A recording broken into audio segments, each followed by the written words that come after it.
We ought to talk about famine, what it actually looks like, what it does to people's bodies, and how you treat it. No, the answer is not as simple as give starving people food. Starving people do need food, but when people are severely malnourished, you can't just give them any old food and expect them to get better. The wrong food could actually kill a starving person, especially children. If kids have been starving, they need complex, ongoing medical treatment to get better. And even if they survive, they may end up with lifelong physical and mental disabilities. This is one reason why professionals who do anti-hunger work around the world tend to ring the alarm bells early, before the famine gets really bad, before the full extent of the famine can even be documented by neutral observers.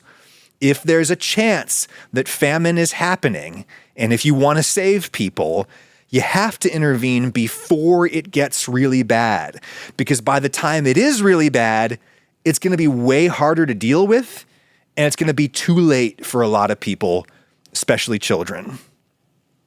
The kind of starvation that we're going to be talking about here is known technically as primary severe acute malnutrition. Primary means your lack of food is your primary problem.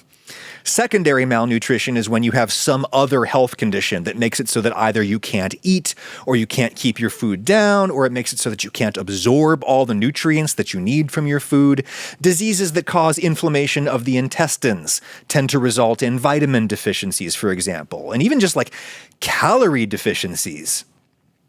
A good college friend of mine, my senior year, he lost a terrifying amount of weight. He just started wasting away right in front of us all year before a doctor finally diagnosed him with celiac disease, which he has managed successfully for a couple of decades now. I got to bring him some meringue cookies a few years ago when we reconnected. Egg whites, no flour. My friend there was experiencing secondary malnutrition, which is generally caused by disease of some sort. Primary malnutrition is caused by not having enough food, which is most likely nowadays the result of a political problem rather than any force of nature. And it's called acute malnutrition to distinguish it from chronic malnutrition. Chronic malnutrition is where you have enough food to keep you alive, but it's not enough to keep you healthy, or it's not the correct food that you need to keep you healthy over the long term. Chronic malnutrition can permanently hurt you and eventually even kill you, but it'll take a very long time, years and years. Acute malnutrition is when your diet is so inadequate that you're not going to make it much longer without treatment. According to the World Health Organization, there are two defining symptoms of severe acute malnutrition. The first one is obvious, which is severe wasting, severe skinniness. When you stop eating, first your body uses up your glycogen stores in your blood. That gets you by for a day or two, and then your body starts dipping into your fat reserves. Depending on how much fat you're carrying, that might last you a few weeks or many, many months. All the while, your body is also raiding your muscles for protein, and that gets progressively worse as your fat stores are depleted, and then your body is basically just eating your muscle, breaking down muscle for energy as well as for, free amino acids for protein synthesis. This is relevant even to us overfed Westerners, by the way. Muscle loss is turning out to be the most significant side effect of the new Ozempic-type drugs for weight loss. That's not to say that the drug itself directly causes muscle loss. Rather, it's just the normal amount of muscle loss you would expect in people who lose a lot of weight really, really fast. Now, I think these new appetite suppressant drugs are awesome, but if you're on them, you really got to talk to your doctor about muscle retention strategies, like lifting weights, supplementing protein, or just generally slowing your weight loss a little bit. Take that seriously, especially if you're older, especially if you're a woman. Muscle loss in postmenopausal women is a huge problem that leads to your bones being under-supported, and then you break your hip, and that's awful. Anyway, we're not talking about well-fed Westerners today. We're talking about honest-to-God starvation, which is a particularly relevant topic right now, with conflict-driven mass hunger flaring up in a few places, not just the one that you're probably thinking about. South Sudan is getting real bad too. I think it is a very good thing that there are sponsors who are willing to support content like this, which is why I hope you will join me in appreciating Geologie, sponsor of this video. We'll talk about Geologie for a second before we get back to the heavy stuff. Skincare. I went through quite a few years where all I did was sit on the computer and work. And in recent years, I've been able to spend way more time outside, being active, and I'm aware that I need to take skincare more seriously as a result. I don't want skin cancer, and I don't want to look like a raisin. I hate raisins. I also hate pseudoscientific snake oils, and the skincare world is full of that stuff.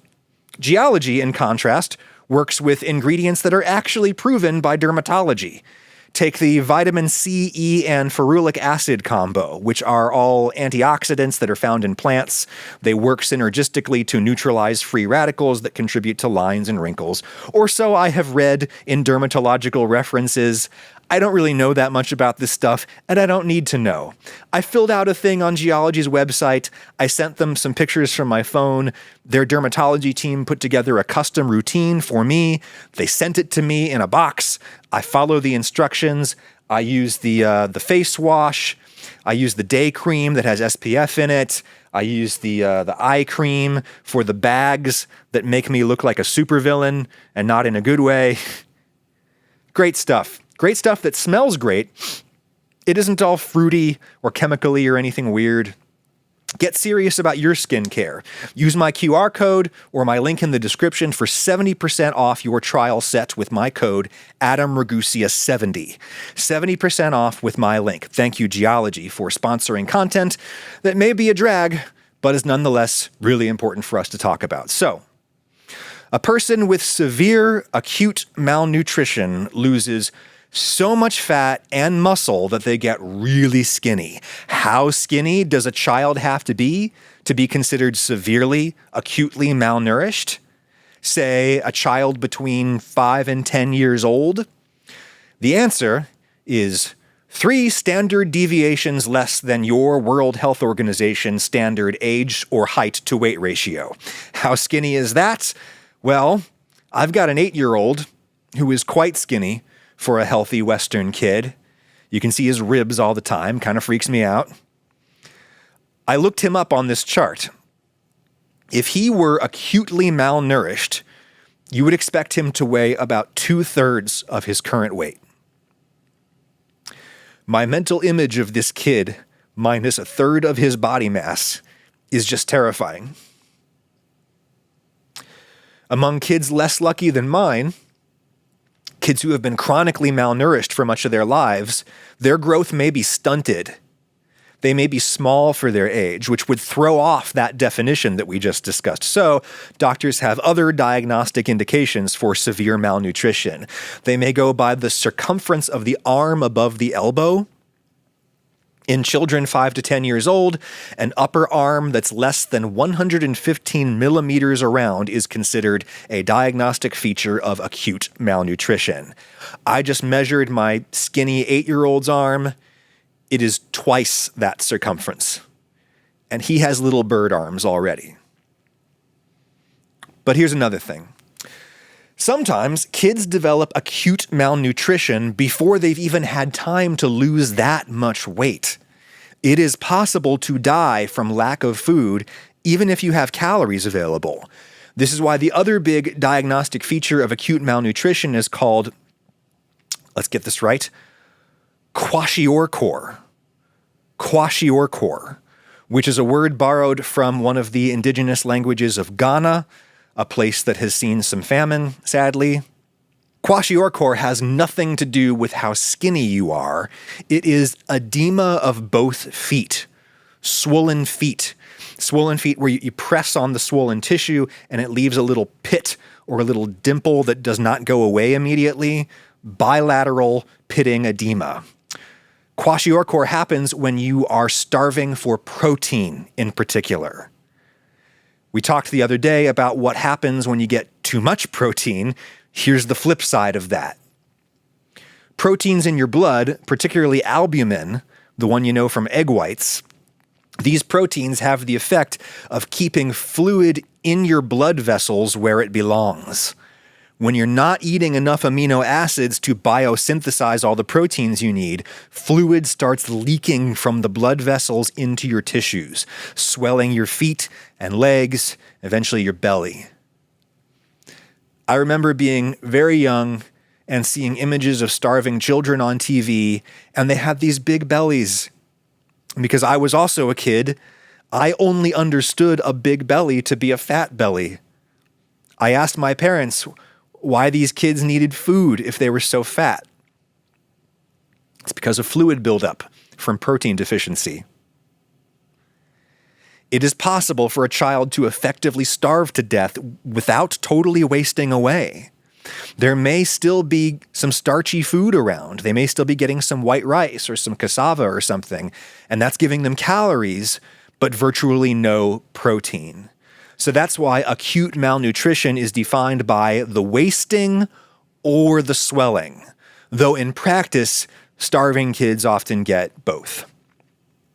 When it gets really bad, the kid loses their appetite, despite the fact that they're starving. That's a very bad sign when a starving person isn't hungry anymore. The swelling causes skin ulcers to form all over the body, ulcers in the mouth. They get dehydrated because they're not getting enough electrolytes to retain the water they drink. And as you probably know, just from skipping 1 or 2 meals, you get angry and stupid when you're hungry. Irritability and brain fog from insufficient glucose or ketones to the brain. The enormous human brain burns sugar like a truck burns diesel. We can all get a taste of that from just skipping a meal or two in this brief period between when your body shifts from its immediate energy stores to its more long-term energy stores. That's when you feel bad mentally. People who've exhausted all their energy stores feel like that all the time, and worse. Eventually, a starving kid starts to show signs of shock. They go limp, their hands are cold. A starving kid probably has severe vitamin A deficiency, which makes them photophobic, scared of the light. They keep their eyes closed all the time. When you die of malnutrition, it's usually an infection that actually gets you. Your immune system shuts down. You may have those open sores on your skin. A million deadly bugs in the environment come at you, and one of them gets you. Death from starvation apparently looks a whole lot like death from HIV, to the point where the two advanced conditions can even be confused in some settings. This is one of many reasons why, if you are treating an acutely malnourished child, you cannot just give them any food. They need special food. Food, for example, with minimal iron. Iron is thought to make infections worse because lots of pathogenic organisms really need iron. So imagine you give a severely starving kid iron-fortified rice, like the kind of rice often distributed by aid organizations. If you do that, you're effectively feeding the infection, is the fear. So, no iron for the first week of treatment is what the WHO guidelines say. And for the first 2 weeks, a starving kid needs a lot of extra electrolytes. You cannot just give them normal salty food. They need potassium and magnesium, but especially potassium. Potassium and sodium effectively regulate each other in the body. When you're not getting enough potassium from food, you end up actually getting a buildup of sodium in the body. So, giving a starving kid normally seasoned food can kill them. They do need salt, just not yet. They need other electrolytes in pretty large quantities. All of this is complicated by the fact that starving kids often cannot eat or even swallow. Their veins may be too collapsed to deliver IV fluids. They may need intramuscular injections of nutrients or a nasogastric feeding, a tube up the nose and down into the stomach. That requires medical facilities that are generally hard to find in a war zone where there's famine. You need special therapeutic foods designed to refeed starving kids. There's therapeutic milks for little kids. Older kids, there's this stuff called plumpy nut. It's known to science as RUTF, or ready-to-use therapeutic food, but the brand name from the French company that makes it is plumpy nut. It was inspired by Nutella. It's peanut paste, oil, powdered milk, powdered sugar, and a very precise balance of vitamins and minerals, electrolytes. I know what you're thinking, and the answer is no. Peanut allergies are not generally a problem here because peanut allergies are almost unique to well-fed Western populations. And that's an interesting conversation for another day. Plumpy nut has apparently been a revolution in the anti-hunger world because it comes in like a little white and red plastic packet with a long shelf life, which makes it more possible to refeed starving kids in the field or at home as opposed to in a hospital. But these foods are only for the initial stages of recovery. After a few weeks, you can move from the therapeutic foods to normal foods and in progressively larger amounts for what they call catch-up feeding. You cannot give a starving kid too much food all at once because they probably wouldn't be able to digest it all. And then they could end up with digestive complications, which is the last thing they need. You have to give them small amounts of sugar and micronutrients and such until all their body systems are humming again, and then you can try to put some weight back on them. It's an incredibly complicated process that I have laid out here in the barest of detail. And even if you rush into the war zone with millions of plumpy nut packets and all of the medical equipment in the world, even if you are able to save the starving child, they will probably not grow up totally normally. They probably won't grow as tall or as strong. And then there are the cognitive effects, which are not super well documented. We understand the cognitive effects like mechanistically.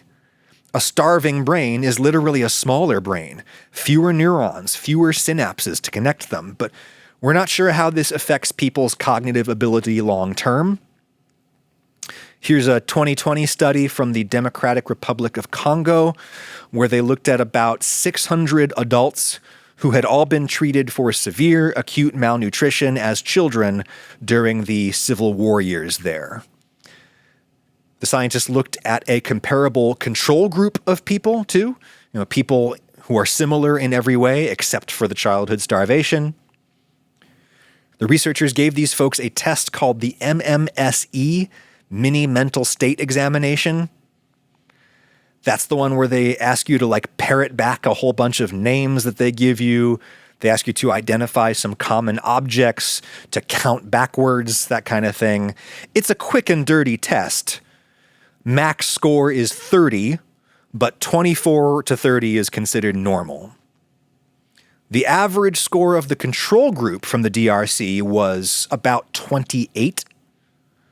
The average score for the people who had been treated for childhood malnutrition was 25.5. So not a huge difference on the individual level, but a meaningful difference, especially if you're trying to explain different life outcomes for large groups of people. Famine survivors have also been shown to be more likely to develop dementia in old age, diabetes, obesity, weirdly. They seem to permanently have less muscle. Famine survivors are also more likely to be depressed, to exhibit behavior problems like a lack of impulse control. Again, these are relatively minor differences that have been observed. You certainly ought not assume that every famine survivor is intellectually disabled or crazy. It's not like that at all. But these are big enough differences to have noticeable population-level effects on overall well-being and productivity. For all these reasons and more, you have to address famine early. If you wait until it's really bad, you've waited too long. Even if you rush in with food, it probably won't be the right kind of food. Even if you rush in with the right kind of food, kids might not be able to eat it, or they might not be able to eat it in the exact right amounts that they need to recover. Recovery is something that generally needs to happen in a hospital, which is a very different environment from a war zone. And even if you save a bunch of kids, they will never be the same. So this is why people who do anti-hunger work all say the same thing, which is that the time to intervene is not when there is a famine, but when you think there might be a famine. You don't have to be sure. You don't have to be sure about how widespread the famine is or how bad it is. The time to act is when there are preliminary indications of famine. That's when you still have time to be really useful. And it's much easier and cheaper to help in these early stages. You can just truck in normal food. When the famine is plain as day, when the streets are lined with gaunt children with distended bellies, when even the most cold-hearted isolationist says, damn it, we got to do something, by that time it's way harder to do something. Because you need special food, and you need experts who know how to administer it over the course of weeks or even months. And even then, lots of kids are going to be permanently diminished. Lots of kids are going to die. And a dead child does not care whose fault it was. There are situations where what matters most is not who is right or wrong, but who is willing and able to help. Hope that gave us all some important things to think about right now.